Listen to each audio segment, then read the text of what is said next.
Hello student, कैसे हैं आप। उम्मीद करते हैं आप सब बहुत ही अच्छे होंगे। जय हिंद, जय भारत।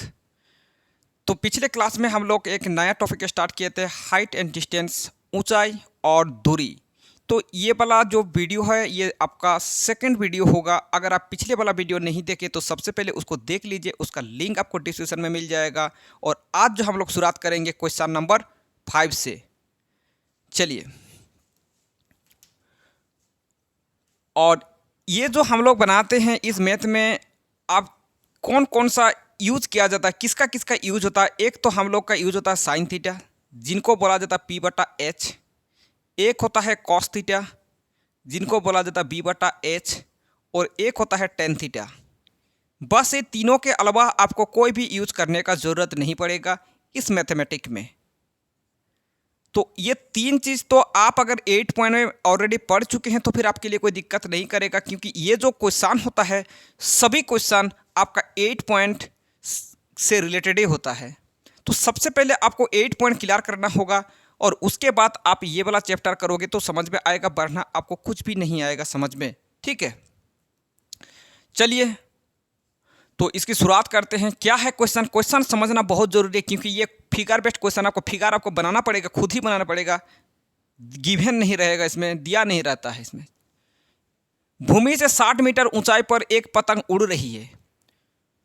पतंग में लोगी डोरी अस्थायी रूप से भूमि के एक बिंदु से बांध दिया गया है। भूमि के साथ डोरी का झुकाव 60 डिग्री है। यह मानकर कि डोरी में कोई ढील नहीं है, डोरी की लंबाई ज्ञात कीजिए। ठीक है, तो ये क्वेश्चन पढ़ने के बाद हम लोग को क्या समझ में आया, एक बार फिर से पढ़ देते हैं और हम लोग फिगर भी बनाते हैं साथ ही साथ। भूमि से 60 मीटर ऊंचाई पर एक पतंग उड़ रही है। मान लीजिए ये भूमि है, ये है भूमि, और इसके ऊपर से एक 60 मीटर ऊंचाई पर एक क्या उड़ रही है, पतंग उड़ रही है। ये भूमि है और भूमि से 60 मीटर ऊंचाई पर क्या उड़ रही है, मान लीजिए यही इस जगह पर क्या उड़ रही है, पतंग उड़ रही है इस जगह पे। ये भूमि है, भूमि के 60 मीटर ऊंचाई पर एक पतंग उड़ रही है, और ये कितना मीटर का है, 60 मीटर का है। ठीक है, अब और क्या बताया गया है, यहां तक हम लोग का हो गया। पतंग में लोगी डोरी को अस्थायी रूप से भूमि के एक बिंदु से बांध दिया गया है। और क्या क्या पतंग में जो एक लगी डोरी है उसको अस्थायी रूप से कहां पर बांध दिया गया, भूमि के एक बिंदु। तो ये वाला आपका भूमि है, ये क्या है, ये आपका क्या है, ये आपका भूमि है। ये जो आपका भूमि है और इसी में कहीं पर बांध दिया गया है, कोई अस्थायी रूप से बांध दिया गया है। चाहे यहाँ पर भी कहीं पर भी आप बांध सकते हैं, इसमें कोई दिक्कत वाली बात नहीं है।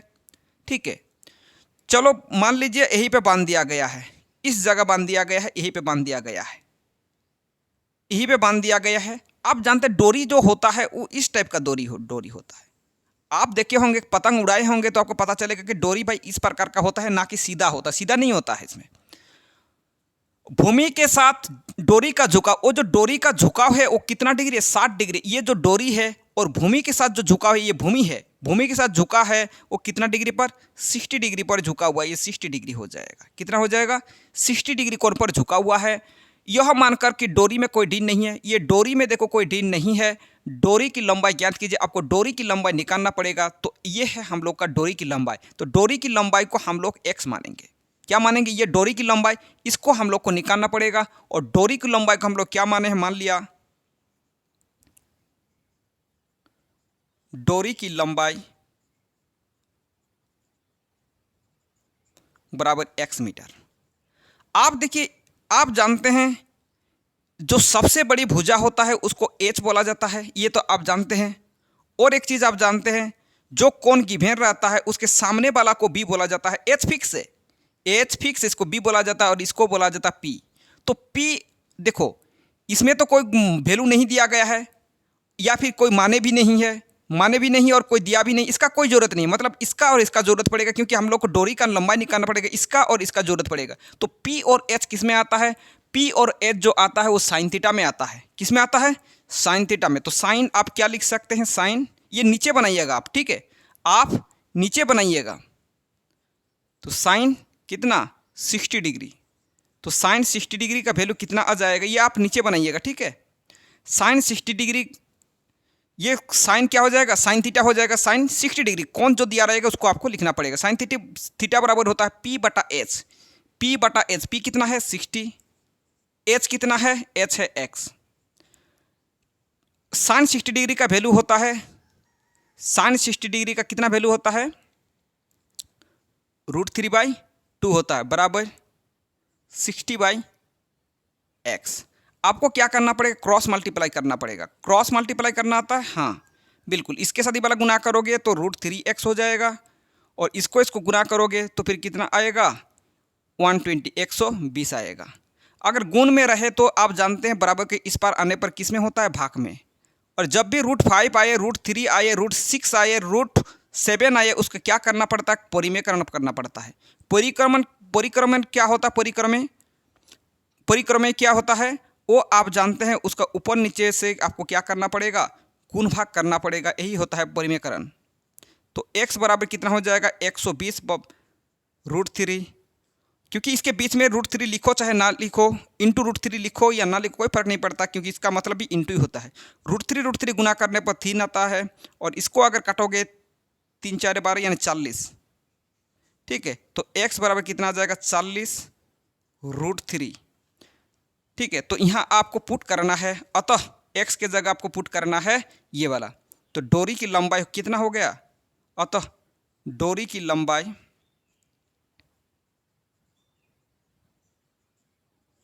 बराबर x का मतलब आपको लिखना है 40√3 मीटर, यही हो जाएगा इसका राइट आंसर। तो ये इजी है, इसमें कोई दिक्कत वाली बात नहीं है, बस आपको फिगर बनाना आना चाहिए, बाद बाकी तो कोई दिक्कत नहीं है। जब भी ये क्वेश्चन में आता है एग्जाम में, चाहे छोटा हो या बड़ा हो, यहाँ से आपको 5 नंबर ही मिलने वाला है। जल्दी करके इसको नोट कर लीजिए, आगे बढ़ते इसके बाद।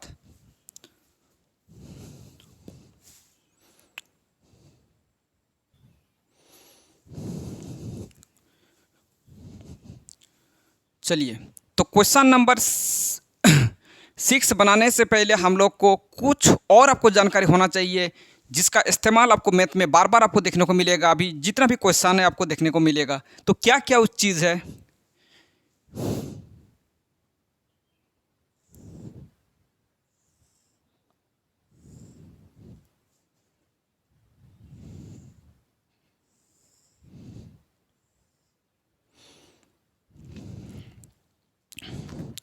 एक होता है हम लोग का उन्नयन कोण और एक होता है अवनमन कोण।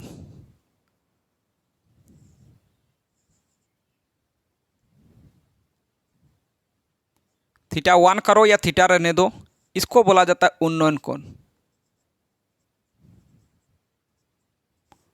उन्नयन कोण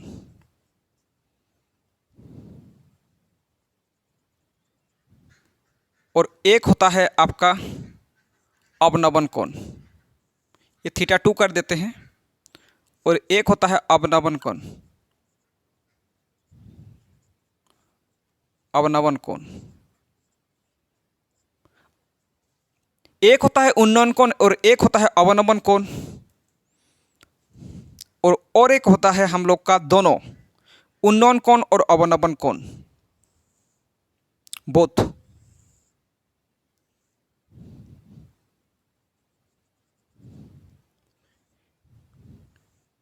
ये θ2 करो और ये θ1 करते हैं। θ1 θ2 करने का कोई नाम है, इसमें कोई दिक्कत नहीं है। तो इसमें दोनों बराबर हो जाएगा, θ2 बराबर θ1। क्यों होता है दोनों बराबर, आप एक चीज़ पढ़ चुके हैं, 9th में भी पढ़ चुके, 9th में ही पढ़ चुके हैं कि अगर इन दोनों पैरेलल हो तो फिर ये वाला कोण और ये वाला कोण आपका क्या बन जाएगा, समान समान होता है। ये क्या है, इसका नाम होता है एकांतर कोण। एकांतर कोण जानते हैं, जेड जैसा होता है, और इन दोनों अगर पैरेलल होता है तो फिर ये वाला कोण और ये वाला कोण क्या हो जाता है, बराबर होते हैं। आप 9 में खूब पढ़े होंगे। तो ये ऑब्जेक्टिव क्वेश्चन के लिए बहुत जरूरी है। तो उन्नयन कोण बराबर होता है अवनमन कोण। अवनमन कोण, तो ये एकांतर कोण होने के चलते इन दोनों क्या है, बराबर है। आप पहचानेंगे कैसे उन्नयन कोण किसको बोला जाता है, अवनमन कोण कैसे बोला जाता है, किसको आप किस प्रकार पहचान सकते हैं इसको। देखो, पहचानने के लिए आपको कुछ नहीं है। आप क्या कीजिएगा, आप किसी बिल्डिंग के सामने जाइएगा और आप क्या कीजिएगा, बिल्डिंग का जो टॉप फ्लोर है या फिर जो शिखर है, जो सबसे ऊपर वाला पार्ट है, उसको आप देखने के लिए प्रयास कीजिएगा। तो आप अगर ज़मीन में होंगे, नीचे होंगे ज़मीन में, और अगर आपको देखना है तो फिर आपको क्या करना होगा, आपको टॉप फ्लोर को देखना है तो आपको सर को इस प्रकार करना होगा और उसके बाद आप देख लीजिएगा। सर को इस प्रकार करने के बाद आपको टॉप दिखाई देगा सबसे, ठीक है। तो आपको सर को इस प्रकार करना पड़ता है, तो फिर वो वाला हो जाएगा उन्नयन कोण। सर को क्या करना पड़ता है, देखो ये सर को आपको, देखो यहाँ पे मान लीजिए कोई व्यक्ति है, उसको सर को उठाना पड़ेगा यहाँ देखने के लिए, इस चीज़ को, इस शिखर को देखने के लिए क्या करना होगा, सर को ऊपर करना होगा, तो उसी को बोला जाता है उन्नयन कोण।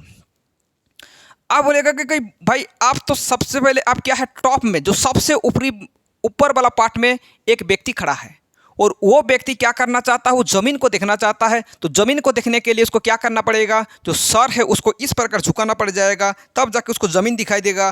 तो नमन करना, नीचे कर देना, ठीक है, सर को क्या करना, नीचे करना, उसी को बोला जाता है अवनमन कोण।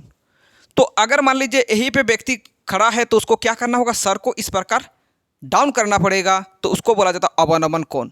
सर को उठाना उन्नयन कोण, सर को झुकाना अवनमन कोण। यही होता है इसका मतलब उन्नयन कोण और अवनमन कोण। और हम लोग और एक बात जान चुके हैं इसमें, उन्नयन कोण बराबर होता है अवनमन कोण, क्योंकि एकांतर कोण बनता है। जल्दी करके इस बात को नोट कर लीजिए, बार बार आपको उन्नयन कोण देखने को मिल जाएगा और उन्नयन कोण का मतलब आपको समझ में अभी आ जाएगा, ठीक है।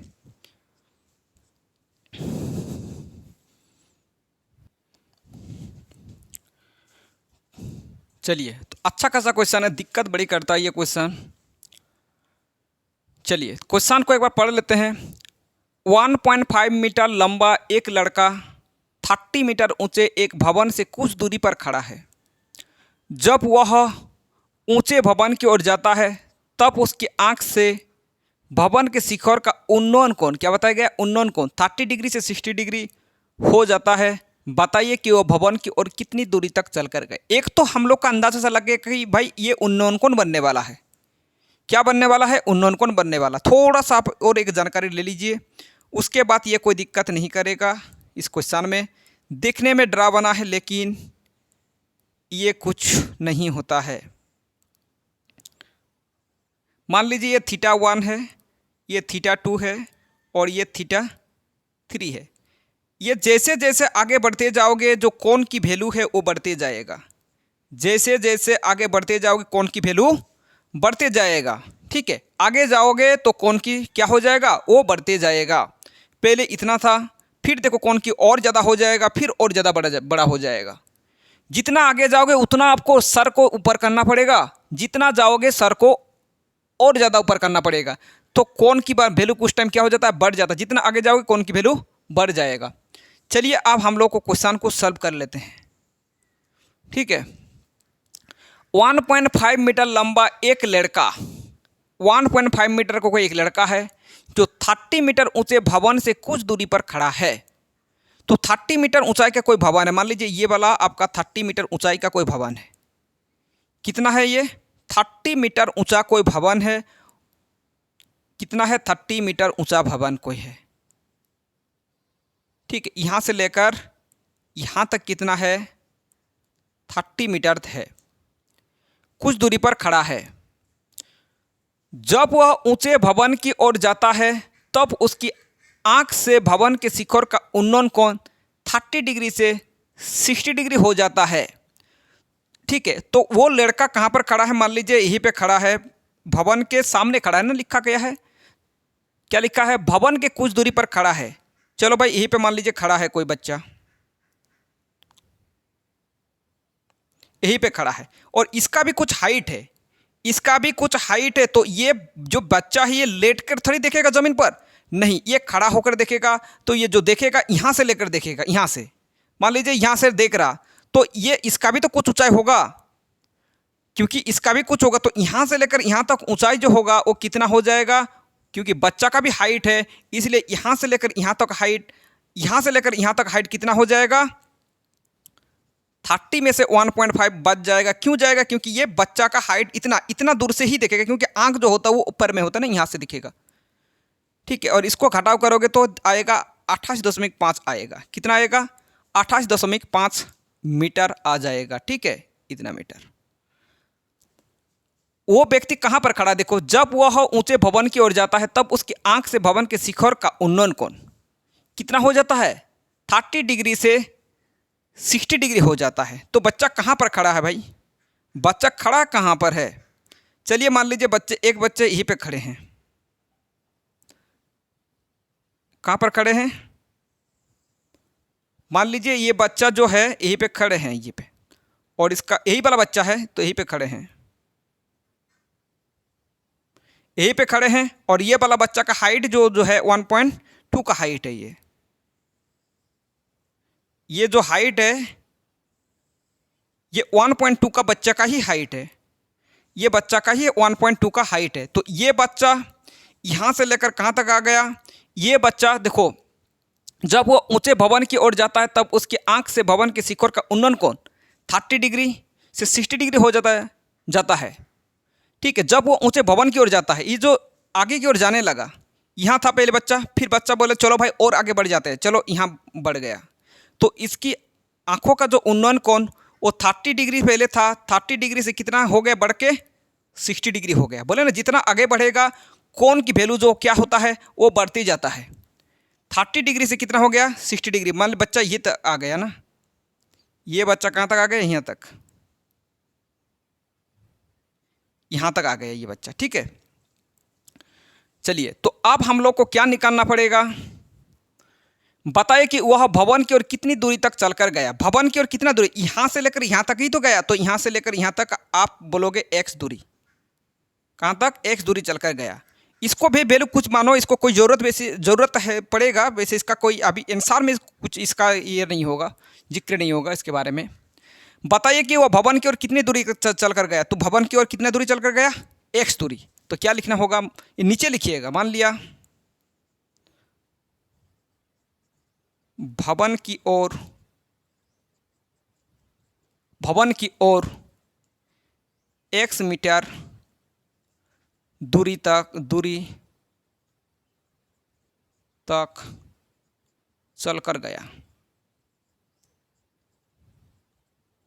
कितना दूरी चल कर गया? x मीटर दूरी तक चल कर गया। नेमिंग कर सकते हैं आप A, B, C, D, E, F। चलो, अब हम लोग को क्या चाहिए? सबसे पहले आप एक ही काम कीजिएगा, छोटा वाला त्रिभुज पहले लीजिएगा। यहाँ से एक को 90 डिग्री है, छोटा वाला त्रिभुज लीजिएगा।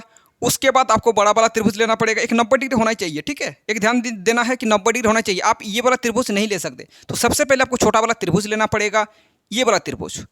तो अगर ये वाला लिया जाएगा तो हम लोग का क्या क्या है? इसको तो H बोला जाता है, फिक्स है। इसको B बोला जाता है, और इसको बोला जाता है P, क्योंकि जो कोण गिवन रहता है उसको B बोला जाता है, आप जानते हैं ये। तो P, B और ये H। तो P और B किस में आता है? कि इसका कोई ज़रूरत नहीं है, P और B का ही ज़रूरत है। ठीक है, ये नीचे वाला का, ऊपर वाला का कोई ज़रूरत नहीं है, क्योंकि वैल्यू तो नीचे वाला का ही नहीं चाहिए। तो P और B किस में आता है? P और B तो भाई 10 में आता है। तो 10 आपको कितना ले सकते हैं? 10 60 डिग्री। 10 60 डिग्री बराबर P/8, P/B। तो P कितना है? P देखो, ये वाला P नहीं होगा, क्योंकि हम लोग यहाँ से लेकर यहाँ तक चाहिए, क्योंकि बच्चों का हाइट ही इतना है, इसके चलते। ठीक है, जो हाइट रहेगा उसको उतना बात देना पड़ेगा। तो P/B 28.5 बटा B क्या लिखना है? Y। 10 60 डिग्री का वैल्यू कितना होता है? √3 बराबर 28.5 बटा Y। क्रॉस मल्टीप्लाई कीजिए, √3y बराबर 28.5, y बराबर कितना हो जाएगा? 28.5 बाई √3। इसको समीकरण 1 करो। आपको एक बात की ओर ध्यान देना है, जब यहाँ y का मान निकालें तो नीचे भी हम लोग का y का मान ही निकालना पड़ेगा। अगर ऊपर में x का मान निकाले होते तो फिर हम लोग को नीचे भी x का मान ही निकालना पड़ता। इस बात की ओर ध्यान दीजिए, क्योंकि ये वाला अगर ध्यान दिया जाए तो फिर हम लोग के लिए जितना भी मैथ होगा आगे, जो भी मैथ मिलने वाला है, बहुत ज़्यादा आसान हो जाएगा। सॉल्व करने के लिए कोई दिक्कत नहीं होगा। चाहे आप फिगर बनाने में हो सकता है दिक्कत, लेकिन सॉल्व करने में कोई दिक्कत नहीं होगा। उसके बाद आपको ये वाला तो त्रिभुज का हो गया। हम लोग एक काम कर दीजिए, इसका नाम भी लिख लीजिए, त्रिभुज ए बी सी में बात किया ना, त्रिभुज ए बी सी में। अब हम लोग बात करेंगे किस में, त्रिभुज ए बी डी में, त्रिभुज ए बी डी में। त्रिभुज ए बी डी में अगर बात करें तो ये P बटा बी, ये वाला लाइन आपका B हो जाएगा, P बटा बी, 10-30 डिग्री बराबर P बटा बी। P कितना है, क्योंकि ये वाला भुजा जो है हम लोग का P है, और P कितना है 28.5 बटा बी। बी क्या है, ये वाला भुजा B है, आपको यहाँ से यहाँ तक नहीं है, क्योंकि त्रिभुज आपको यहाँ तक लिया गया है, इसलिए ये वाला, तो इसमें x भी आएगा और साथ में y भी आएगा, x प्लस वाई। 10-30 डिग्री का वैल्यू क्या हो जाएगा, 1/√3 बराबर 28.5 बटा x प्लस वाई।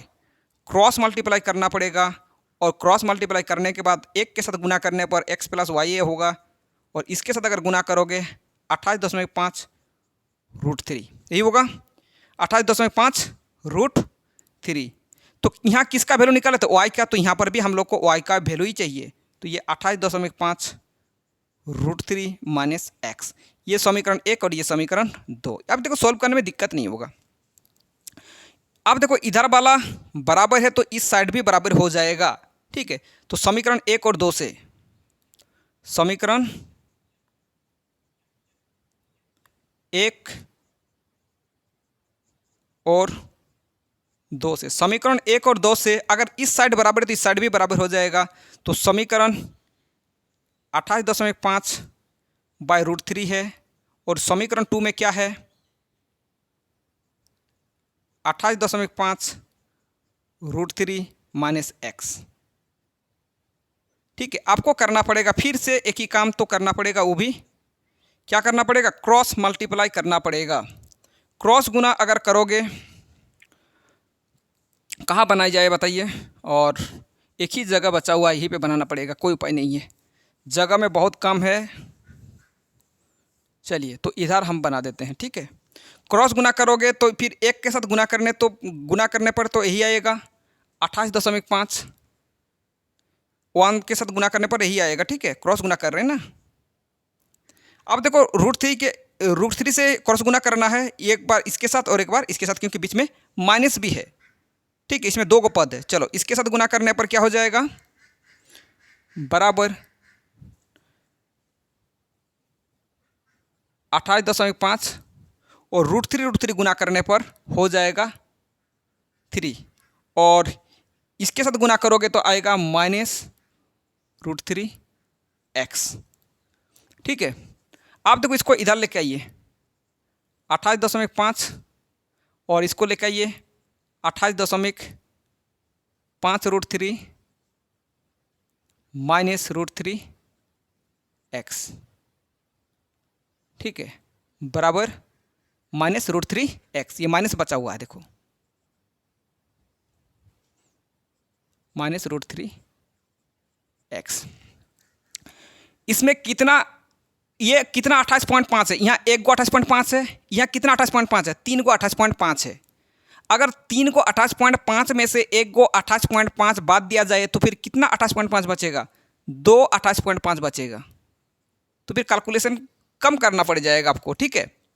कितना 28.5 था, 3 28.5 था, यहाँ एक 28.5 था, और अगर 3 28.5 में से एक 28 बाद दिया जाए फिर कितना बचेगा, 2 28.5 बच जाएगा, क्योंकि इसके, ठीक है। अगर मान लीजिए यहाँ 3 आम है और यहाँ 1 आम है, 3 आम में से एक अगर आम बाद दिया जाए तो फिर कितना आम बच जाएगा, 2 गो आम बच जाएगा, यही है। या फिर ये उसको गुण करो और ये बड़ा बड़ा साइन लग जाएगा, या फिर गुण करो और उसके बाद ये घटाव करो, वो भी कर सकते हैं, लेकिन वो बड़ा हो जाएगा, फालतू क्यों भाई मेहनत करना है। माइनस माइनस कैंसिल हो जाएगा, 2 × 28.5, और ये है हम लोग का √3x। अगर ये गुण में रहे इधर आए तो क्या हो जाता है, भाग में हो जाता है, ये तो सभी जानते हैं, बराबर x। क्या करना पड़ेगा, क्रॉस गुना करना पड़ जाएगा। क्रॉस गुना तो करना आता है, बिल्कुल आता है। ये क्रॉस गुना बोल रहे हैं, सॉरी, परिमेयकरण करना पड़ेगा, √3 से गुणभाग करना पड़ जाएगा, ये √3 और यहाँ भी √3, ठीक है, ऊपर नीचे गुना करना पड़ जाएगा। तो ये 2 × 28.5 इंटू √3 और √3 गुना करने पर 3 आ जाएगा, और इससे इसको कैंसिल कर सकते हैं। 3 का से 3 9 27 और 3 5 15, ठीक है। आप इसके साथ गुना कीजिए तो ये 5 दूने 10, 9 दूने 18 के 19, ये 19 √3 मीटर। चलो यहाँ पुट कर लो, कहाँ था, यहाँ भवन की ओर कितनी मीटर दूरी चलकर गया, तो अतः आपको लिखना है भवन की ओर और x के जगह क्या लिखना है, 19 √3 मीटर दूरी तक चलकर गया,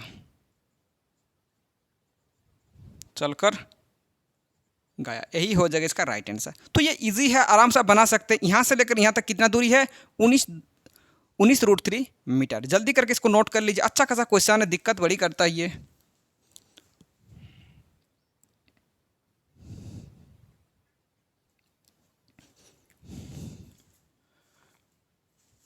चलिए आप देखिए क्वेश्चन नंबर 7।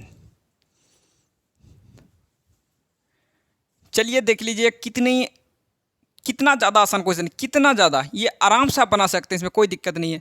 भूमि के एक बिंदु से एक 20 मीटर ऊंचे भवन के शिखर पर लगी एक संचार मीनार के तल और शिखर के उन्नयन कोण 45 डिग्री और 60 डिग्री है।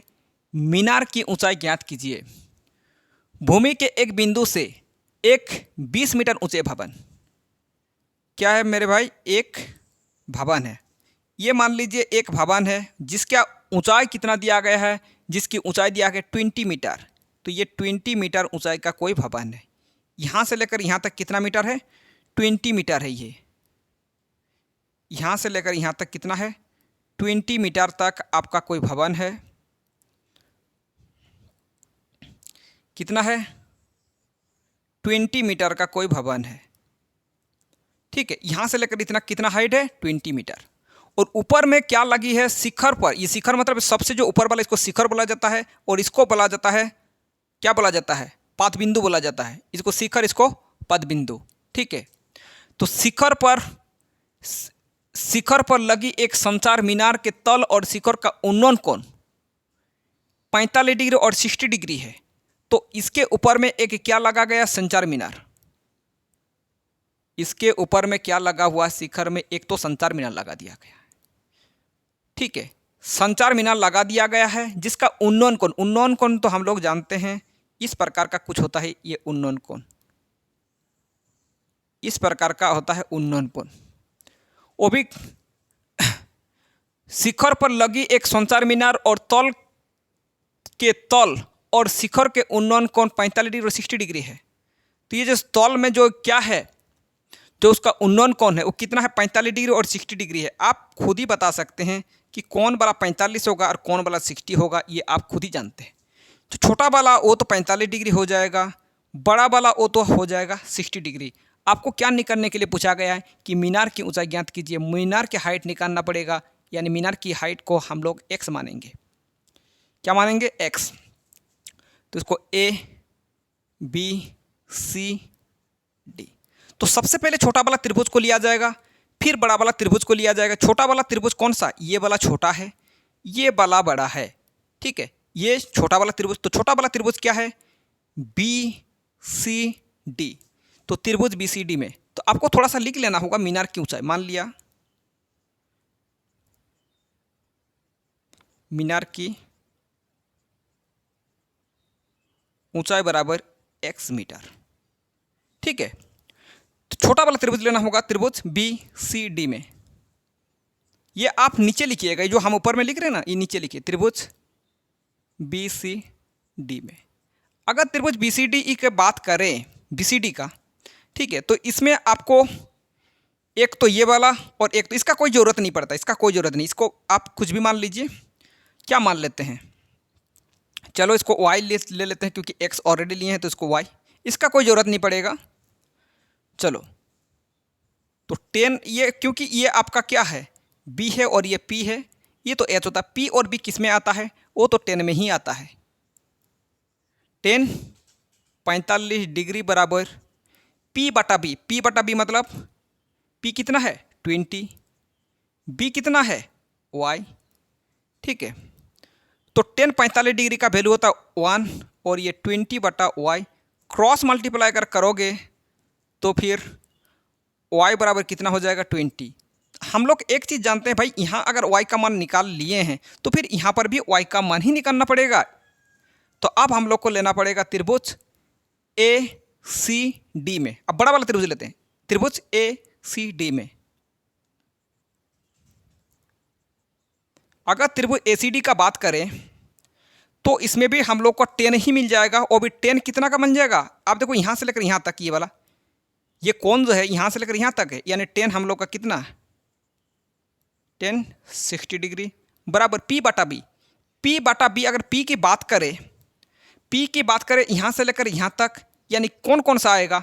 ई भी आएगा और ई वाला भी आएगा, यानी 20 भी आएगा प्लस एक्स भी आएगा। तो पी बटा बी मतलब क्या हो जाएगा 20 प्लस एक्स। यहाँ तक नहीं, यहाँ तक नहीं, आपको यहाँ से लेकर यहाँ तक लेना पड़ेगा, क्योंकि ये वाला भुजा का, क्योंकि ए सी वाला भुजा को आपको लेना है। बटा बी, बी क्या है? बी तो आपका वाई है। 10 60 डिग्री का वैल्यू होता है √3 बराबर 20 प्लस एक्स बाई वाई। आपको करना पड़ेगा क्रॉस गुना, नीचे कुछ नहीं 1 लगाओ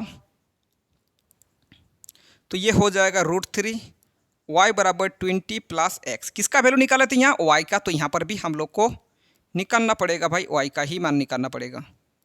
ये तो चीज़ हम लोग रटे हुए हैं ना, बिल्कुल रटे हैं, क्योंकि यहाँ अगर वाई का मान निकाले तो यहाँ पर भी वाई का मान निकालना पड़ेगा। ये समीकरण आपको दो, देखो इधर वाला बराबर है तो इधर वाला बराबर है। सेम क्वेश्चन सेम प्रोसेस से ही चल रहे हैं, कुछ भी अलग करने के लिए हम लोग प्रयास नहीं कर रहे हैं। तो समीकरण 1 और 2 से, समीकरण 1 और 2 से, समीकरण 1 और 2 से क्या मिल जाएगा आपको? इस साइड बराबर है तो इस साइड बराबर, तो ये हो जाएगा 20 बराबर समीकरण 2 में क्या है 20 प्लस एक्स बाई √3। आपको क्या करना पड़ेगा? क्रॉस गुना करना पड़ जाएगा। क्रॉस गुना करने पर आएगा 20 √3 बराबर 20 प्लस एक्स। 20 √3 इसको इधर लेके आए -20 बराबर एक्स। 20 अगर कॉमन लिया जाए तो फिर क्या बच जाएगा √3 - 1 बराबर एक्स। तो फाइनली हम लोग का एक्स का वैल्यू मिल चुका है और एक्स का वैल्यू यहाँ हम लोग को पुट करना पड़ेगा, मीनार की ऊंचाई। अतः मीनार की ऊंचाई बराबर एक्स। एक्स का मतलब कितना है? एक्स का मतलब कितना आ गया? ये तो एक्स का मतलब 20 √3 - 1 मीटर, यही हो जाएगा इसका राइट आंसर। तो आप इजीली बना सकते हैं जब फिगर का अगर आपको पूरी तरह समझ में आ गया तो फिर ये में दिक्कत नहीं करता है। चलिए तो आज की सेवा यहीं पे समाप्त करते हैं। अगर वीडियो पसंद आए तो आप लाइक कीजिए, कमेंट कीजिए, शेयर कीजिए। अगर चैनल में नए हैं तो चैनल को सब्सक्राइब कीजिए, बेल आइकन को दबाइए ताकि सबसे पहले नोटिफिकेशन आप तक पहुंचे। तो मिलते हैं नेक्स्ट क्लास में, तब तक के लिए जय हिंद, जय भारत।